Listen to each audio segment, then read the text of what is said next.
We did it. We did it. Man, I felt like I was like in a rush to get this stream up and running, man. Oh. I'm like, I'm a night owl, right? I spend most of my time up at night, which means that I sleep during the day, because it's who I am and it's what I've always done. Even when I was a kid, that's how I wanted to be. I hated school. I hated doing all that. Hey Oddity, hey Barnabas, how you guys doing? I hated just all of this daytime stuff. Yeah, good evening. For me, it's the morning. The pug is off at the X's. We pass him back and forth, right? Because he is a bit of a handful, right? So the solution that we have come to is that she spends a bit of time with him, and then I spend a bit of time with him, and that seems to work out. So he's over there now, which means that I get to kind of do what I want to do. I know, right? Sorry, grinning. Hate to disappoint you.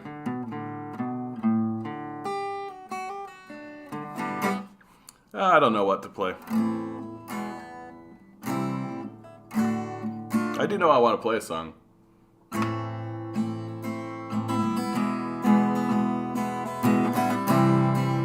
No, it's not about helping me sleep. Like, I like staying up at night. I like the nighttime. I feel the most productive at night. I feel like I am my best self at night. Like, everybody has always acted this way, where it's like, I talk about how I stay up at night and people are like, oh, here's some solutions so that you can get into the 9-to-5 capitalist grind. And I've always just been like, nah, thanks. Like, thanks. I like living this way. I enjoy it. It's what I want to be doing. And I genuinely find the capitalist idea of like the 9-to-5 job, just like live your whole life doing that kind of thing. Like, I find that to be offensive, like genuinely offensive. Like I look at it and I go like, this is inhuman. Like you want to try to embed into the consciousness of a creature, and distill out any of its innate natural qualities, put it on that kind of a schedule, right?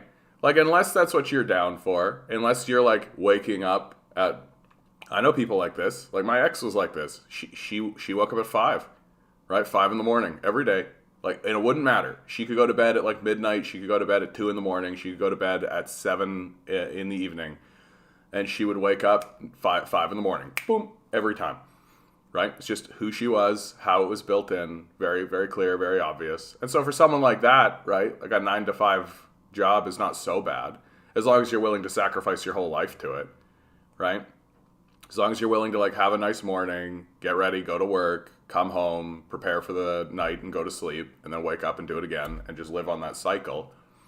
Which, of course, even that's burning her out, right? Like, because that's how the system is designed. We're designed to be burnt out under this model, and we're even like doing more and more anthropological research, asking the question of like, well, how much productivity and how busy were people in the past, right? People in the past worked less than this.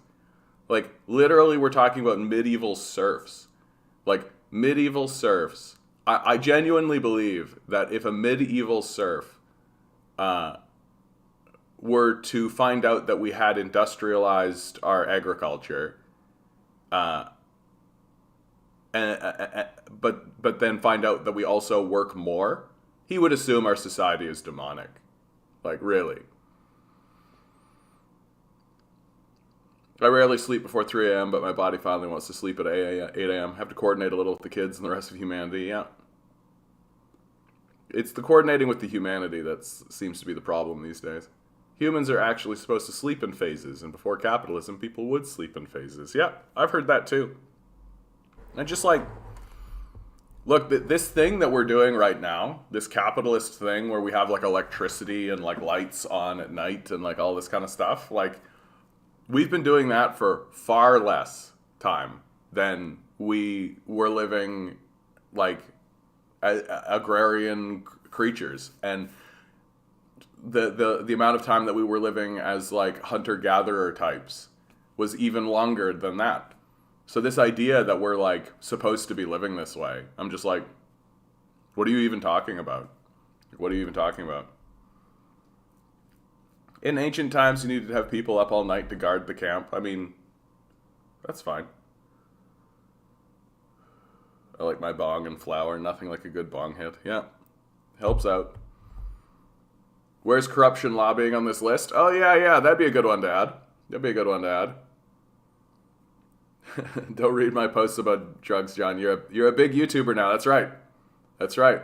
Speaking of hunters, I take it you've caught wind of the Hunter Biden story. I gotta tell you, dude, I always knew.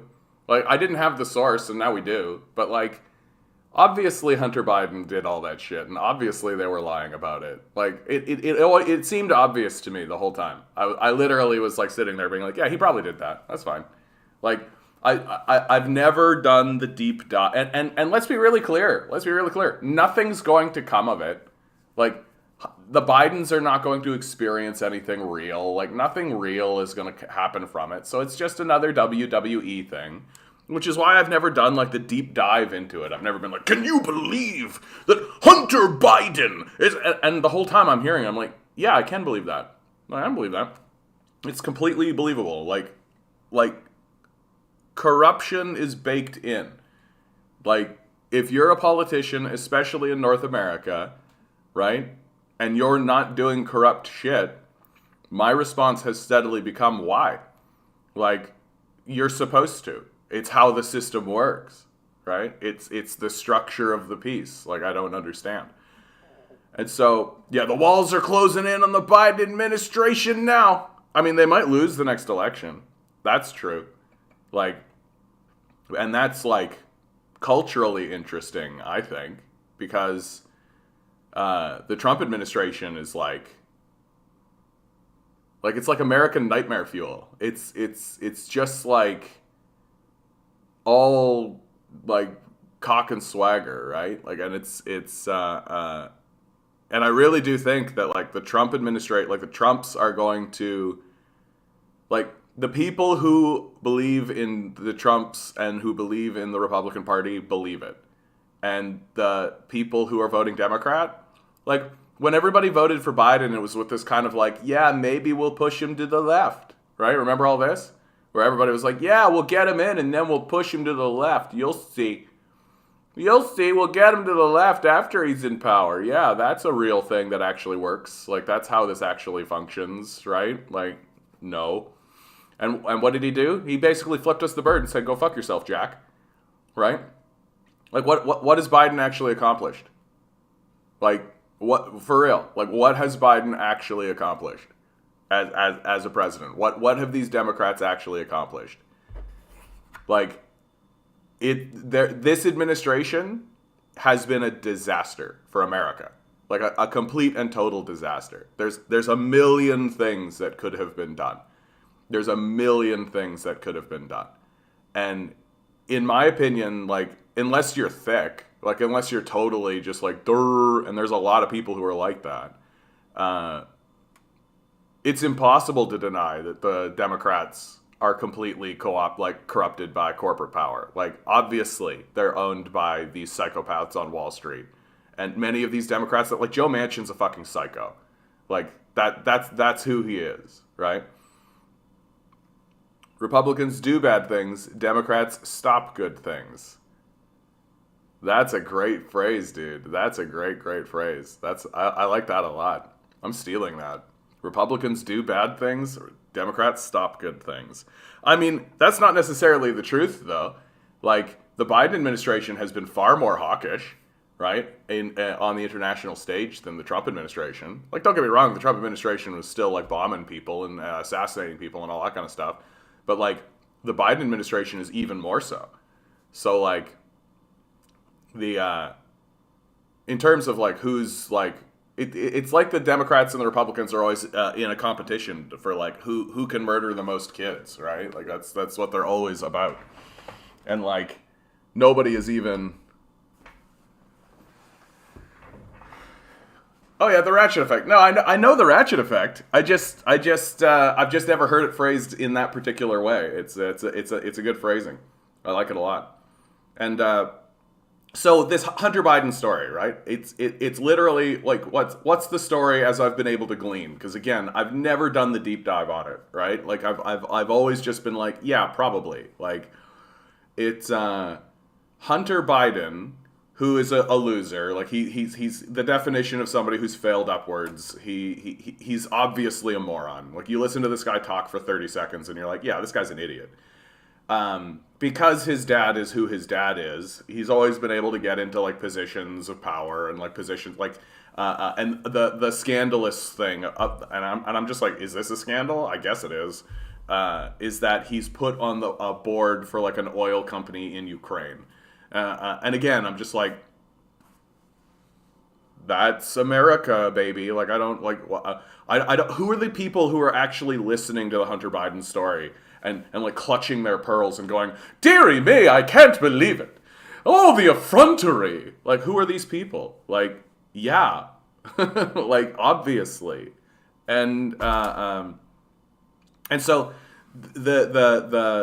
the absolute dullard, Hunter Biden, who's like, again, just the stupidest. Like, he makes Eric Trump look like a genius, right? Like Hunter Biden is stupid. And because he's so fucking stupid, while he's off gallivanting doing whatever it is he thinks he needs to do in the world, he has a problem with his laptop. And so he drops his laptop off at a repair shop, right? And the guy who owns the repair shop is like, "Oh, you're a politician's son. And as I am looking through your laptop, I can't help but notice all of the sensitive documents and, oh yeah, the child pornography. I think I'm going to do my civic duty and tell someone about this." Or probably more likely, fuck these Americans, fuck this guy, right? And this turned into a big old scandal, right? And of course, the Biden administration denied it, and it was all during the lead up. And the FBI and the CIA did their part to make sure that the story got suppressed and that everybody was just like, fake news, Russian propaganda. And now the FBI and the CIA are saying, yeah, that's the story, all right. That's what happened. You bet. Confirmed. Right? And so all the like people who are walking around being like, Russian propaganda. Russian propaganda. Yeah, the FBI is, Russian propaganda. Right? They're all dumbasses, right? Because they are. They're all fucking dumbasses. And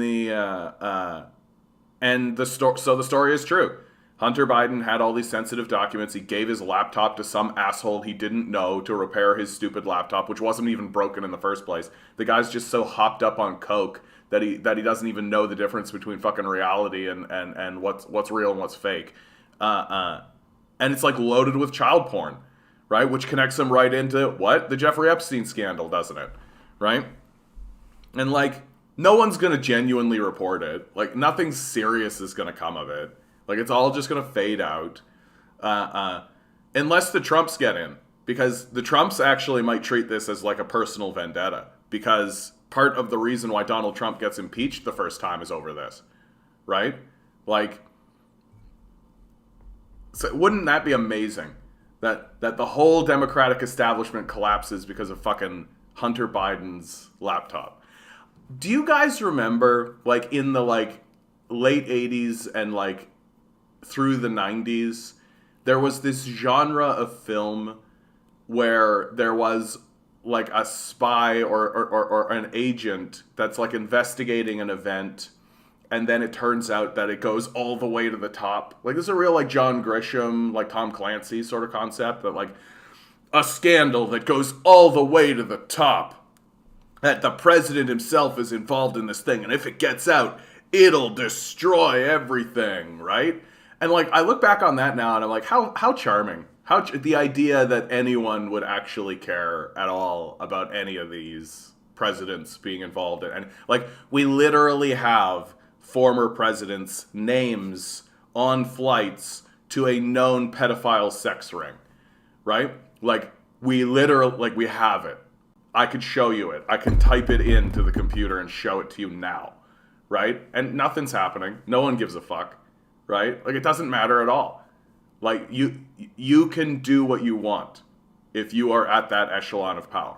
And no one is going to even begin to attempt to stop you. In fact, many of them are working hard to continue it, right? Like, when the Q crowd talks about the swamp, right? When they talk about, like, the deep state, yeah.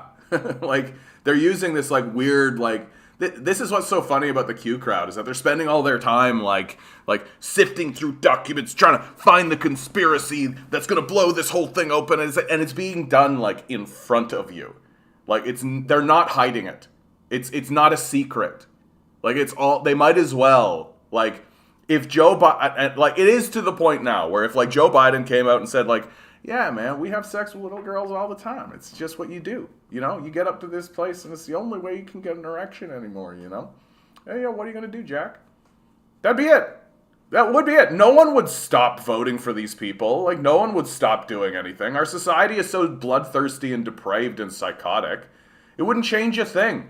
Like, no one's going to suddenly stand up and be like, well, I don't think I'm going to vote for, I am going to vote for a third party, right? Like, go ahead, throw your vote away, right? Like, the Simpsons weren't fucking around if it was revealed that like Kodos and Kang had taken over the Republican and the Democratic Party. Don't blame me. I voted for Kodos, right? Like, they nailed it. Like, they got it. They understand how it works. When it was discovered that, hey DM, how you doing, bud? Adam, how you doing? When it was discovered that Hunter's laptop had an Ashley Madison account on it, he blamed the Russians. Yeah, the Russians are the reason why I am cheating on my wife. Although, let's be really clear. Like, this concept of, like, Hunter Biden cheating on his wife, or, like, Bill Clinton cheating on his... Like, Hillary knew, right? Like, the Hunter Biden's wife knows. Like, they know, right? Like, you don't get, like, the billions of dollars and you're, like, snorting cocaine off a 10-year-old's ass. Like, they know. They obviously are aware of it, right? Like, this concept that, like, oh, Hillary, she's so strong going through this difficult time, and what a scandal, and oh my goodness, are you kidding me? Hillary probably, like, brought Lewinsky into the room. Like, we're so baby-brained. Like, we're so baby-brained with this shit, man. Like, these people are evil. Like, they are dark, sinister, ghoulish vampires. There is no depth. There is no bottom to the darkness that they experience and are bringing into the world, right? Like, any story that comes out of the bleak, harrowing hellscape that is the American consciousness, I will believe. Because, like, how much deeper can they go? We already have a pedophile sex ring that presidents and billionaires go to. Like, we already have that. Like, what else do you need? Like, what else do you need? We already have, like, torture black sites and shit like this. Like, we already have concentration camps. Like what do we actually need? Right? The next step for America is just solidifying it into the culture. Right? Just making, like, pedophile sex rooms and like torture chambers and stuff like this just part of the culture. That's the next step. That's the only next step that's left, right? And it's just like, and so these Q guys walking around, like this Hunter Biden story, walking around and everybody's like, this is the thing that's gonna finally do it. I'm just like, no, it's not. Like, it really isn't. Like, if they, like, again, it's like the 9/11 argument that I have, right? Like, so what? So what? Let's say we proved it. Let's say we proved that Bush did 9/11. So what? Like, the man is guilty of overt war crimes that should have already gotten him hung at The Hague, right? Like, he should already be dead, right?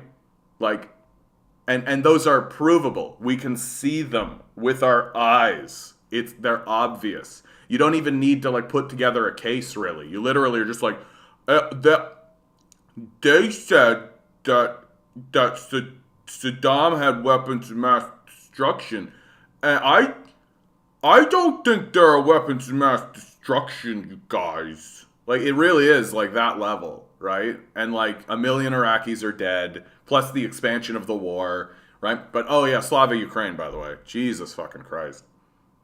Like, yeah, oligarchs don't care about money. Yeah, all their deals are paid for with kitty pics. Yeah. I think there's something to that. Like, I really do. Like, I think that like Bitcoin, the big reason why everybody's like gaga about Bitcoin is that it lets them trade sex slaves, is what it's for. Good timing, Watson. Good timing. I know, who the hell cares about what Hunter Biden is doing anyway and why? Like, and like anytime I hear it, it's always some like clutching pearl, like, can you believe the corruption? And I'm like, yeah. Like, yes. I could definitely believe the corruption. Like, who's walking around being aghast at this, right? Like, it's so... I got no problem with Ashley Madison, except maybe them not taking proper steps to protect their client's privacy, but some of them are hypocrites, as in holding up the sanctity of marriage and family. Yeah. No, I mean, like, look, if a dude wants to be married to a lady, and the lady is like, go have sex with other women, that's cool, and he does, it's fine. Right? Same story. Like, she goes off and have sex with other dudes. Like, fine. You guys know my position on this, right? Everyone should have sex with everyone all the time. In my estimation, the big question mark that comes up isn't about like married couples having sex with other people. It's why did you get married? Like, what is that? Like, what is that? If like to me, I feel like the only reason anybody is getting married at the higher levels is because it is very much like an old medieval process of like securing alliances. Like, I really do think it is that way. Like, I am the family of McCain and you are the family of Rothschild. My daughter will marry your son and our family will reign together. Like, I really think it's like that. And yeah, it's a socioeconomic contract. I think at the political level, like when you get up to that level, it's just how you make alliances firm, right? That your families are tied together through an allegiance, right? Like, and when you actually think about it, it's weird, right? It's weird that like humans do this. Like, I have a daughter. You have I remember there's a game that I play called Crusader Kings 3. And your children, like, you play as a king, and they've got the whole system. Like, they've done a really good job of trying to get like the medieval court system and get like all of that firmly placed so that you can actually get an idea of like what it is to be a medieval ruler. And like very quickly you're playing this game and you realize like, oh yeah, my children are a resource, right? Like, if I have a ton of daughters, I can just marry those daughters off and make a bunch of political alliances, right? And secure my empire, right? Secure my little kingdom. And then you have a little moment where you're like, that's creepy as shit. And then once you get over that, you're like, all right, need time to have as many babies as I can, right? Late stage capitalism turns out to be neo-feudalism. Yeah. Well, it's because capitalism itself collapses, right? And so it just the edifice upon which capitalism rests is feudalism. And so once capitalism collapses, the winners, like, there has never really been a cogent theory or a model put together about what happens after capitalism collapses, right? So, like, Monopoly is a great example. Like, once Monopoly ends, the game ends and the person who won, is like, okay, cool, I won, and then that's it. But you imagine that the game just continues in perpetuity, and the person that won the game essentially just becomes the new king. And so capitalism seems to exist as a way to shuffle monarchical power. That we go through a period of time where we say, okay, we don't like these monarchs, right? These monarchs aren't doing us very good. And so we like have a revolution, cut off their heads, or like deny their power and all this. And then power diffuses into the populace for a moment. But then the shell game of capitalism comes up and then erects new monarchs. The system of capital collapses because nobody can actually use their money for anything other than base survival. And the new monarchy reigns. Right? I think that's very much what we're looking for. I plan on going term marriage every 5 years. We discuss and see where we want to go. No divorce, no lawyers. Yeah, that's not a bad way of doing it. Honestly, I think there's no rules. Like there is no rules to this. Like whatever works for you and your partner, and wherever you need to go, like whatever you find out along the way, right? Like that's fine. You know, like it's completely fine. Because this is very complex. Human emotion and human experience is very complex. Like, it took my partner 10 years to figure out that she was a lesbian, right? Like, that's a long time. That's a long time. And it takes, people don't know what really is going on inside of their own consciousness and what their own desires are and what it is they're seeking. And then there's a lot of denial. There's a lot of that kind of stuff. So, like, and anything you want to do that works, right? If it works for you guys, it works. And if it doesn't, it doesn't. It's very straightforward. I don't personally care, but the religious nutters in my riding are always harping on family values. I mean, the Christian Heritage Party regularly gets close to 1,000 votes in federal elections here. Yeah, I know, right? Christianity. Hey, David, how you doing, bud? Techno-feudalism. John, have you seen Disenchantment yet? Made by the people. I have watched the first 3 seasons of Disenchantment, and then I started watching the newest season, and it's run out of gas. Like, straight up. I saw the first episode of the newest season, and I was just like, this show's out of gas. They're only doing it because it's Matt Groening, right? Like, I think any other creator would have already had that show canceled. Like, it's not good.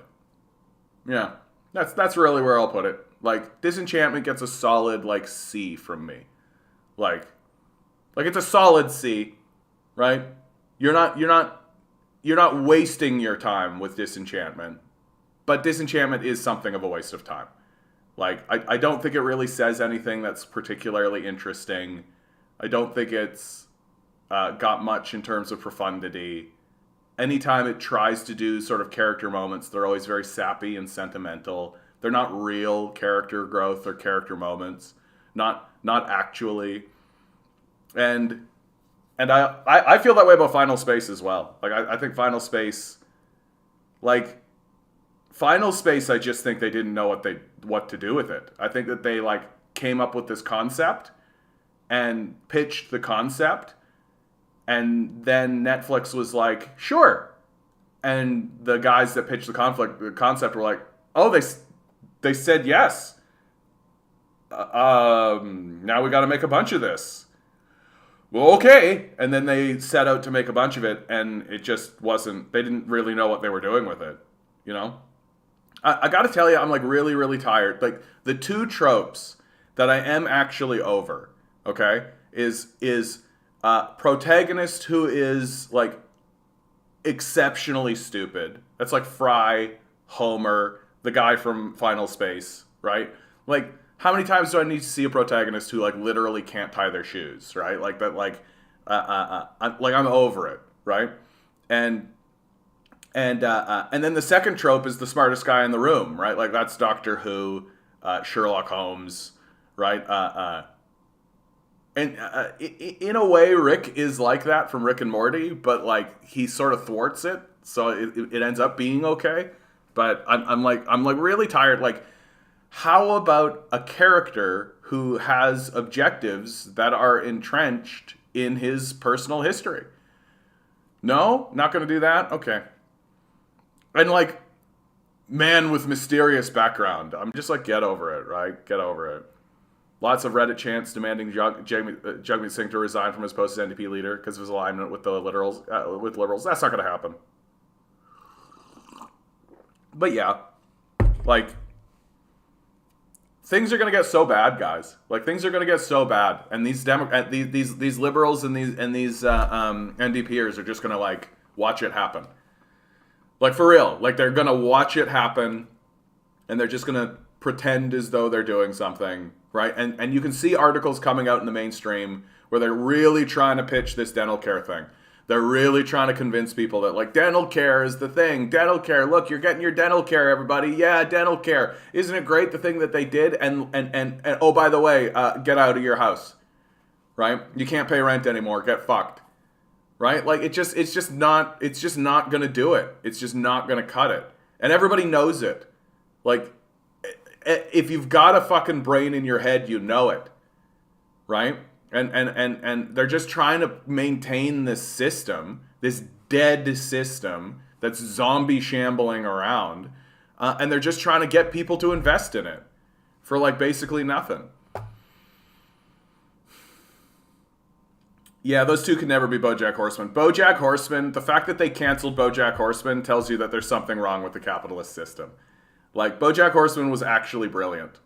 Like, it really was. Especially because I was, like, a Full House kid. I watched, like, all of Full House. And Fuller House. So, let that sink in, everybody. Full House makes total sense to me, man. It's straight up, like, porn for middle-aged housewives. Right? Like, it makes all the sense in the world why this show is popular. And Bojack Horseman is a total rip on that. Right? It's a total rip on that concept and that world and that idea and what it is to be alive and what we're expecting and why we're here, right? And Bojack is, like, a really, really interesting figure because of his sort of trajectory and constantly seeking redemption and never feeling as though he's accomplished it or he's achieved it, right? And the big question of the show was always, could Bojack redeem himself? What would it ever be possible for him to redeem himself, to find a place where, and even if it isn't redemption, could he get to a place where he forgave himself? Right? Like, that's the big question for Bojack.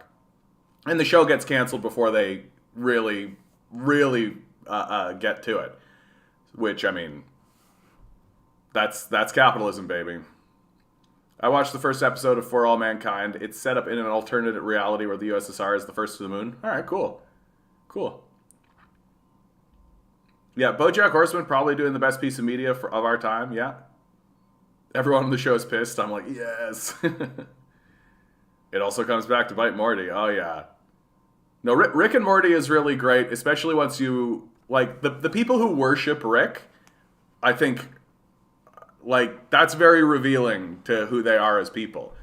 Because you're not supposed to worship Rick. Like, Rick is a deeply flawed individual. Like, a deeply flawed individual. And it's pretty clear that Dan Harmon is trying to take the piss out of this, like, the concept of the smartest man in the room. Like, your Tony Stark kind of character, or your Doctor Who kind of character. Because they're always presented as being, like, these upstanding, respectable, like, it may be a bit odd, but still fighting for the greater good. Whereas Rick is just, like, he falls into total nihilism. Life is pointless. He's extraordinarily opportunistic. He doesn't care about anything. And I look at Rick and I look at all the other versions of, like, the smartest man in the room that exist, and I really do end up thinking, like, Rick is a real person. Like, Rick ends up being, like, an actual person that you're not supposed to worship, but that you understand more, right? Like, I understand Rick way more than I understand fucking Doctor Who or, like, Tony Stark, right? Like, those people don't really exist. They're just, like, non-existent creatures in the world, right? Which isn't to say I didn't enjoy Doctor Who, but Basic Income is now considered fringe and pipe dreamy by mainstream media. Yeah, that's their job, right? It's their job to frame capitalism as the natural solution and any solution to capitalism as fringe and pipe dreamy, right? That's their job. That's what they're paid to do. Like, we shouldn't pretend. I watched all of Roseanne. Nice. Roseanne was great, dude. Roseanne was really good, man. You'd never see another show like Roseanne. Like, Roseanne was such a special show because of who Roseanne was, right? Like, modern television would be like, but she's, like, short and squat and fat and ugly. Like, why are we putting her on television?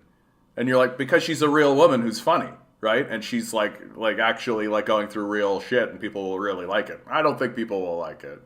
I think that's basically what would happen today, right? Whereas like you go back and watch Roseanne, it fucking stands up. Like Roseanne was great. Clint Eastwood westerns, yeah, those are some of the best westerns. Monty Python Flying Circus. We need some fucking Monty Python Flying Circus, man. Like we need some Dadaism in the culture bad. We gotta start taking the piss out of all this shit, dude. Yeah, I like Eastwood's Western, but you pretty much know the plot going in. Yeah, but that's fine. Right? That's completely fine. Like there's nothing wrong with that. Like I hate this idea that says that like good stories need to be complex or difficult or any of this kind of stuff. Like no, like when we watch, like I've seen the movie The Princess Bride like 30 times, and it's great every single time. I love it every single time, and the story is as straightforward as it can be. Right?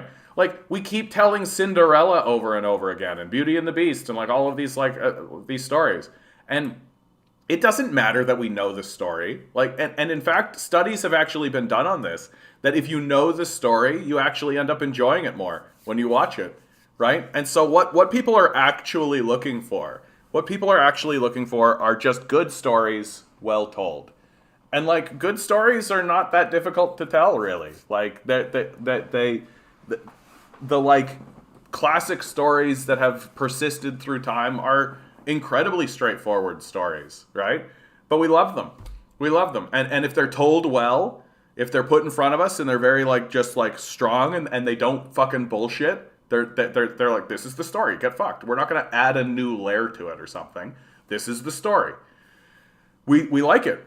We like it a lot. Like, I remember I watched the live action Cinderella, like right when Disney was starting to do these remakes and like right at the beginning, one of them was a Cinderella remake.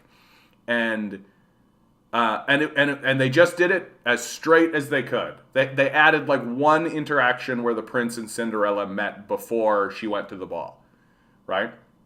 And I was a bit like, okay, so like a slight deviation, but but in my view, it was only to actually give the prince character. Because let's be honest, the Cinderella story, the prince is like just a goalpost, right? Just a goalpost for Cinderella to basically like slam dunk on. And that's it. He doesn't actually have a character. So they just wanted to give him a little bit of texture. And I was like, yeah, okay.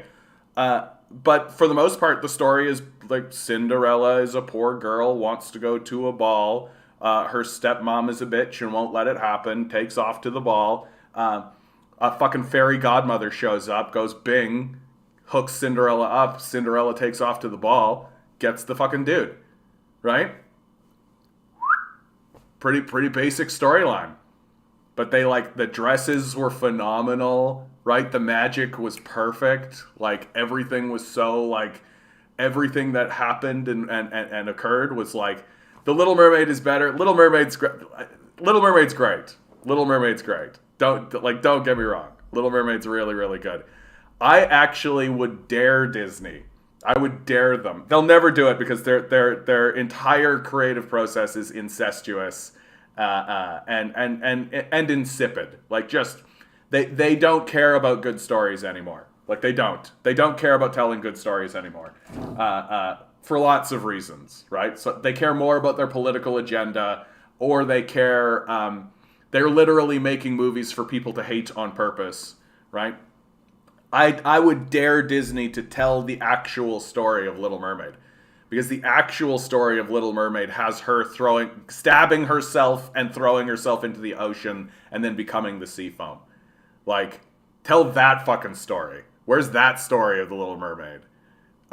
Because the whole point of The Little Mermaid, when it was written, was to reveal and in many ways indict the monarchical class and the monarchical system of power. That the prince and the Little Mermaid did fall in love and they did have a relationship and she did believe that they could move forward.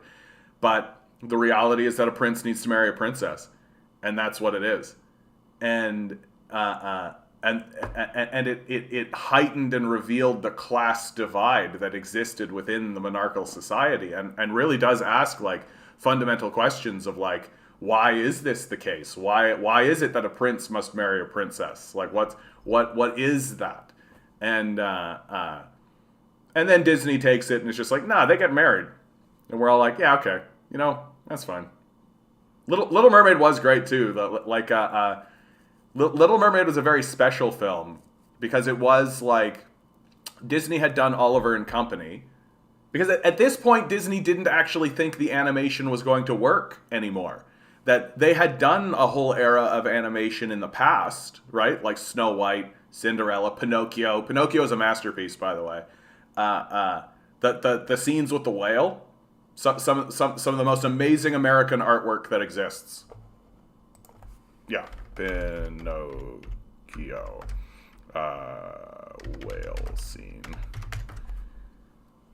Like, you really think about, like, this is hand drawn, frame by frame, right? That there's no computers or anything. This is all being done. Like, look at the water, look at the smoke, look at that, right? This is frame by frame. Like, they're drawing it, flipping it over, drawing it, flipping it over, right? Like, the painstaking detail, the craftsmanship here that you're seeing, right? Like, I remember when I was a kid, I literally paused this. Like, I would be pausing it frame by frame and being like, because we think about these things as, like, as a computer or something, or as like a simulation or something, right? All of this was done by hand. All of this was done by hand. And, like the early days of Disney was true artistic craftsmanship. Like, true artistic craftsmanship. And Secret of Nim, methane. Secret of Nim is a very special film to me. Very, very special film to me. Because that came around, the Secret of Nim comes around during that kind of lull, right? So you've got, like, the early days of Disney, and then there's a lull that happens in, like, the 60s and 70s, where not that many animated films come out. You get, like, The Great Mouse Detective, which is a great film in its own right. Look at this. Look at how fucking cool this looks. Like, this stands up for sure, dude. Like, this is incredible, right? And oh yeah, Sleeping Beauty for 59, absolutely. All of those, like Snow White and the Seven Dwarfs is brilliant. Sleeping Beauty is a masterpiece. Like, there's no, you can't call it anything but. Like, it's a masterpiece. And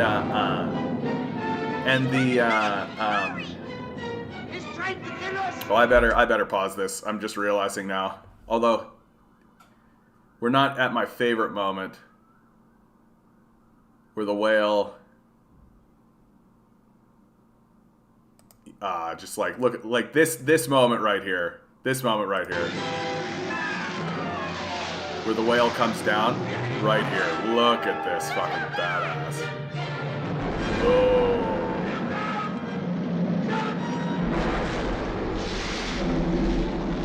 Like, incredibly done. Kira's a bit late in the game, but Secret of Nim comes out of Warner Brothers. That is if you guys are familiar with American Tail and American Tail Fable Goes West, it's by that same fellow. I can't remember his name offhand. And those were real passion projects. That, like, the guy that was responsible for The Secret of Nim really, really just, like, wanted to do them, you know? He just really, really wanted to make these films. And, oh yeah, like The Badass Owl. Don Bluth. Yeah, these Don Bluth films. And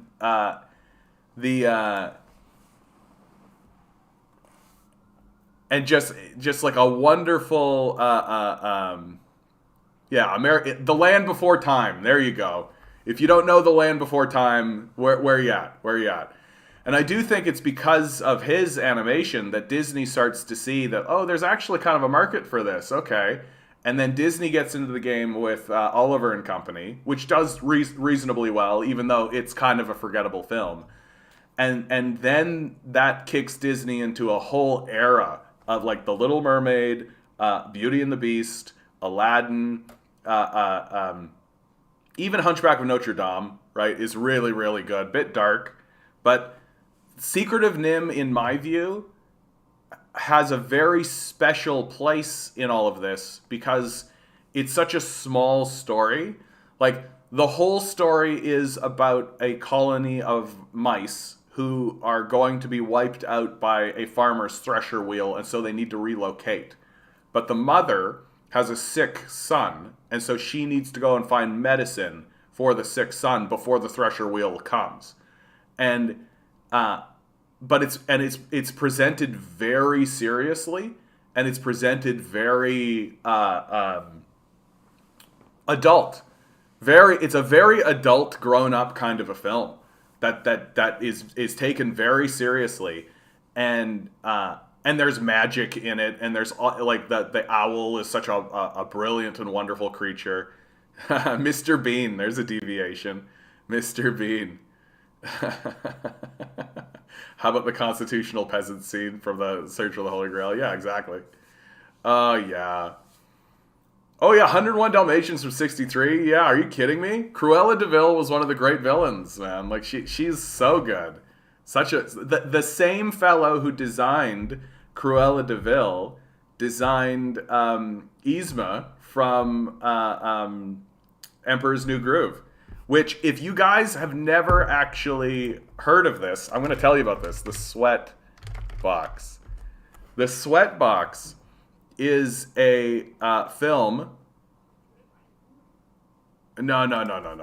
Documentary. Yeah, The Sweat Box is a documentary by Trudeau Styler designed to show the behind-the-scenes footage of Kingdom of the Sun, the original version of Emperor's New Groove. So, Sting, right? Sting did all the music for the Emperor's New Groove, which was originally called Kingdom of the Sun. And as part of his contract, his wife was permitted to come in and do a behind-the-scenes sort of documentary-style making of, which Disney thought was going to be charming, quite nice, right? But it turns and Kingdom of the Sun, Disney thought Kingdom of the Sun was going to be a slam dunk win for them.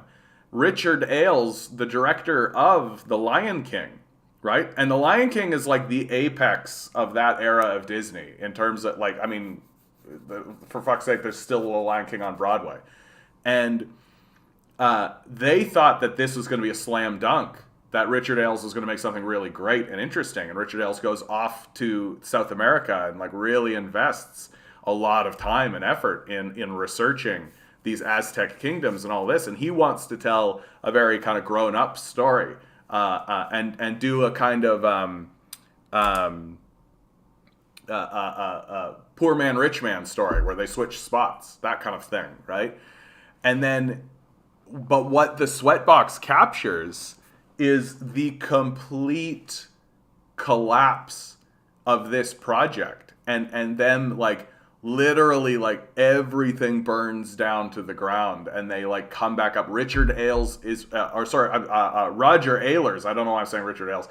Roger Ailes is removed from the project, or not removed from that. He leaves the project, right? Like, the whole story is completely changed, and they actually capture, like, Disney execs come down and they look at what they're doing, and they're very much just like, this is not working. It's not happening. And it's not like they're bad, but they're very mercenary and they're very, like, critical. And Disney has done everything it can to suppress this and to make sure that nobody knows that this exists because they're worried it's going to make them look bad. And I got to tell you, that to me speaks to Disney's inability to tell good stories these days. Because the Sweatbox, I think, actually really shows, like, how difficult it is. Like, it's work. Like, it's a real fucking job. And the difficult decisions that you have to make if you want to tell really good stories. And at the end of it, Emperor's New Groove is one of those, like, little fun hidden gems that come out of Disney, Like, it's not as it's not as beloved as something like The Little Mermaid or something, but it's definitely it's definitely got its place, right? And it's so difficult to see like good comedies these days. Even like all comedies these days are basically just haha I farted, right? And it's just like okay, or like oh I'm holding this thing and I can't control it, right? Like what was the last like really good comedy that you actually saw? I've seen good stand-up comedians, but I haven't really seen good comedy. Oh yeah, Emperor's New Groove is woefully underrated for sure. I like non-political Disney. Puts on Anastasia. Neil Gaiman, absolutely. Even American Gods. It's a shame what happened to American Gods. American Gods kind of lost the thread because it did that thing that all capitalists do, which is like, how about instead of just doing 2 seasons of this and telling the story properly, we put in a bunch of bullshit and get 10 seasons. So you end up with just like a meaningless, winding nothing of a story. Yay, I'm a llama again. Yeah. Neil Gaiman is actually letting Gaiman Sandman series. They're letting them do the Sandman as a series. It's finally happening. What's the release date of this?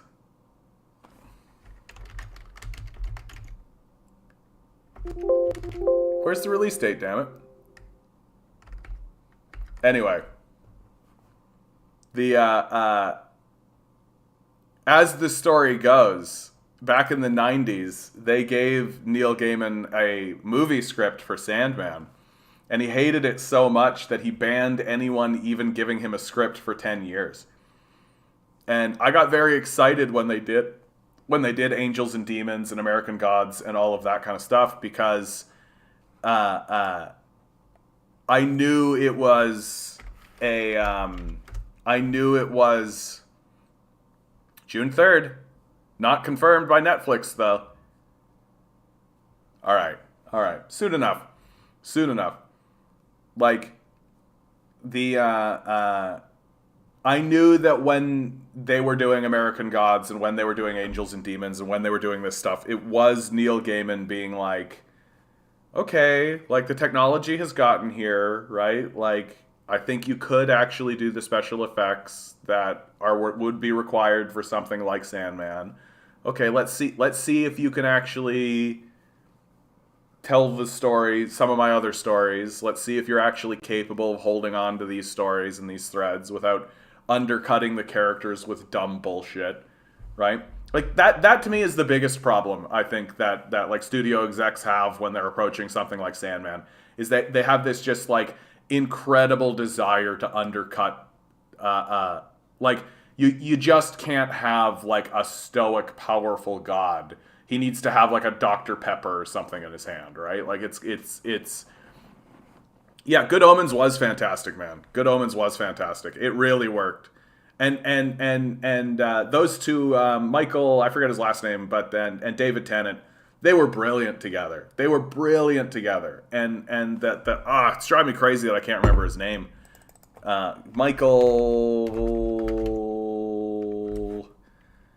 Michael Sheen. This guy here. This guy steals the show. Michael Sheen steals the show so much because he's so lovely. Like, he's so lovely.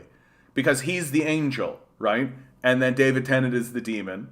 And David Tennant nails it because you expect him to, right? Like, he knows how to do that kind of stuff. But I think it's far more difficult to play pure and innocent, right? It's far more difficult to play that kind of loveliness, and to be just so full of grace and innocence is exactly the right word. And Michael Sheen just like, boom, nails it. You believe it. You believe him so much. And so while everybody's performances were wonderful, Michael Sheen really took the show for me. I love that steadily this channel is just turning into like a movie critique channel, by the way. So many Sandman. Is this the enemy of Spider-Man? How dare you, sir? How dare you? Have a good one, David. Go Habs, go. Omnipotence is important, but not as much as product placement. Yeah, you can't have big conversations about the nature of humanity. You can't have big conversations about the nature of what it is to be alive in the world, right? You can't have big conversations about what it is to be a human being, right? Like you can't do any of that, right? We got fucking product to move, right? Get completely fucked, man. I get so annoyed. I get so annoyed. Like modern film and television is just like every so often a little gem comes out, like every so often, but like it's just like a tedious slog of just shitting out stuff, right? That nothing can actually be a labor of love. John, you need an outlet for your theater stuff, second channel. I don't have time for a second channel, dude. I don't have fucking time for that. Oh, yeah. So, I have been listening to a lot of John Mearsheimer recently. He's very, very on point. If you want to hear somebody's critique of what is happening in Ukraine, John Mearsheimer would be my go-to. The platform is the platform. Which one's the platform? Was that the? I feel like this channel had me watch this. Yeah, this is the one where they're like in a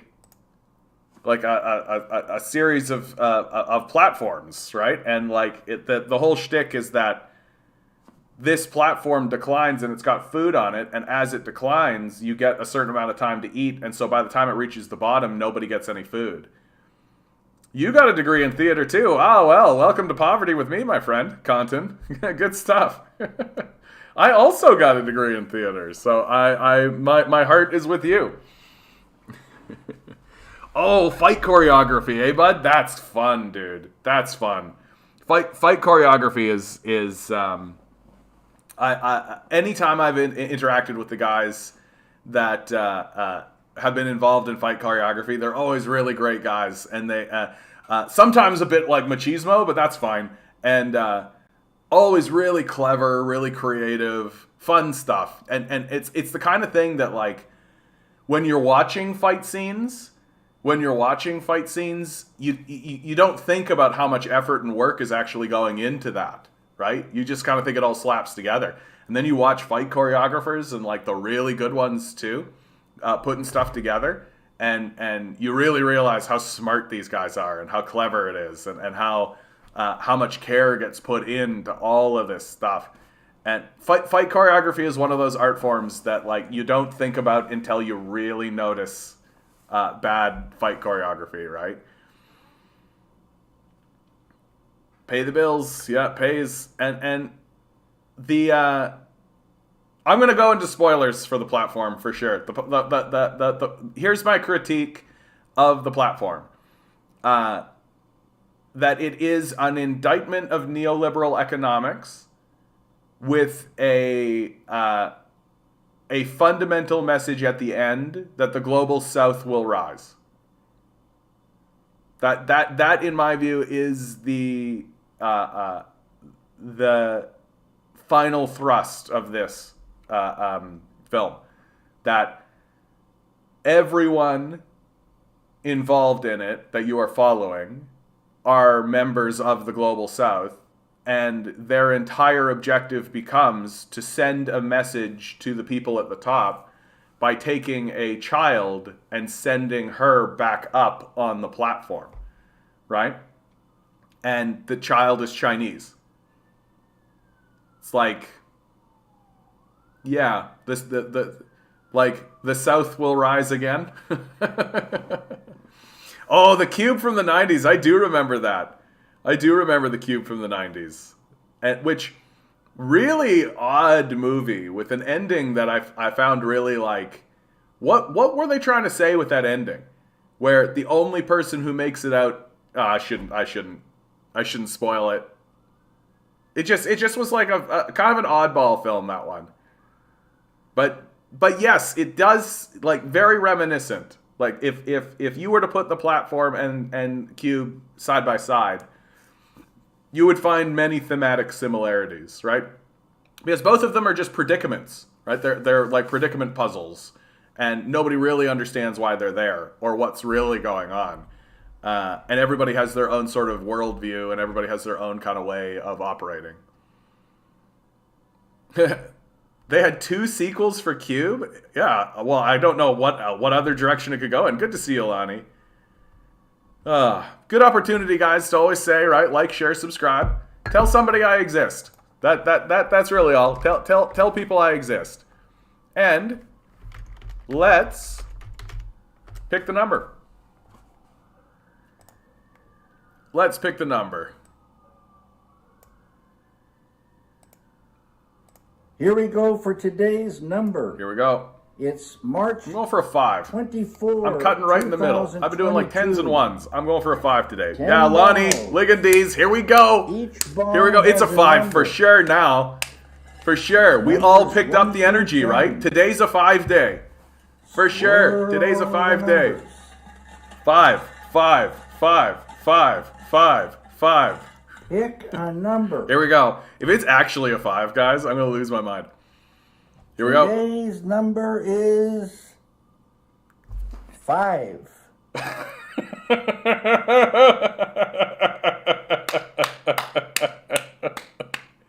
Yay!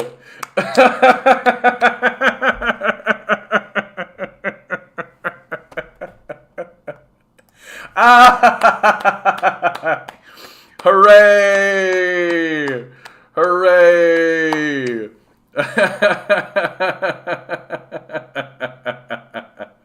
That was nice. That was nice. A lot of you are like like 4. We got 4s, 5 4s. So you know what? 5 4s. You guys come along too. You guys come along too.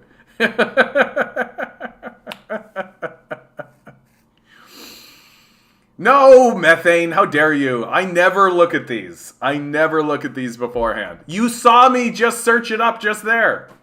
No, boo, boo, boo you, Methane. With your throwing shade. It's like a shroom trip. Yeah, like I like those kinds of movies. Some very strange worlds and puzzles to think about. Yeah, and again, I think it connects in to just like we just like so often I find that films are trying to explain too much to us. I was saying this the other day with Inception, right? That like Inception spent most of its time talking about itself and explaining it to us. And I really was like, I really wish they hadn't have. Like, I really wish they had spent, like, taken the David Lynch path and just been like, so he goes into his subconscious, and then they go down a level, and then they go down a level, and we're not going to explain that. Like, will people be lost? Probably. Any thought on Equilibrium? Equilibrium. I don't think I... Equilibrium? I don't remember this film at all. Oh, this film. Yeah. This is one of these good commentary films that I don't think actually executed on the promise. Like, at the end of the day, that like the idea of a society that's distilling out its emotional self and how incapable that actually is, and how it